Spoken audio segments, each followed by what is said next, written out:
Hey guys, it's Jalapeno here with another drywall DIY. So what happened here is that they had an issue with the plumbing. It was leaking a little bit. So the plumber had to cut the drywall up so he could access that P-trap right there. I think that's where the issue was. But anyways, I'm going to show you how to repair it. First and foremost, you want to make sure you cover everything up pretty good. I don't want to damage that stove or the countertop, so I just put a little drop there. And you already guessed it, plastic, plastic, plastic. Drywall repairs tend to be a little messy, so I try to mitigate that with a lot of plastic. It'll help keep all the dust and stuff inside the containment. That way it doesn't go everywhere. You know, it usually gets on the counters, on the cabinets. Look, I don't want all that dust going everywhere from the multi-tool. And the reason why I'm cutting up this drywall is just to square it up a little bit. That way my drywall piece fits nice and snug. Just make sure to remove any screws or any debris that might be in the way. I'm just gonna add a little bit more backing for extra support here. Just be careful not to put the screws in too deep. Maybe go in like a 16th or a 32nd into the drywall. I already put up the drywall piece, and just make sure you get the correct size drywall. A lot of the times on the walls they use 1/2 inch. For the ceiling they usually use the 5/8. But now that my drywall piece is up, I'm gonna mix up a little bit of Easy Sand 20. I use this little mixer when it's a big batch of Quickset, and then I'm going to use this fiberfuse joint tape. Just make sure you pre-fill really good and then apply a little bit of mud underneath the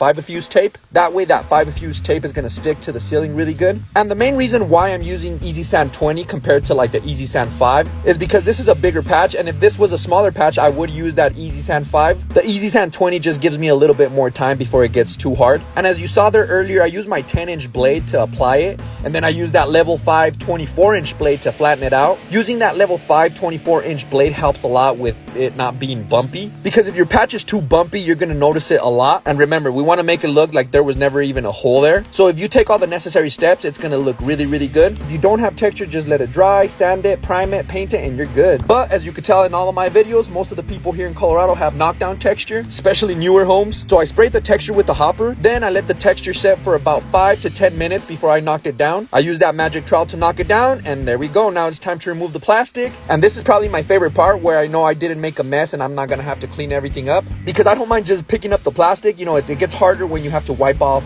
anything off the cabinets and stuff. But there we go. The homeowner really loved the texture match. He's gonna actually have some painters paint the ceiling corner to corner because we couldn't really find a good match for the paint. But that's pretty much it. Jalapeno Solutions.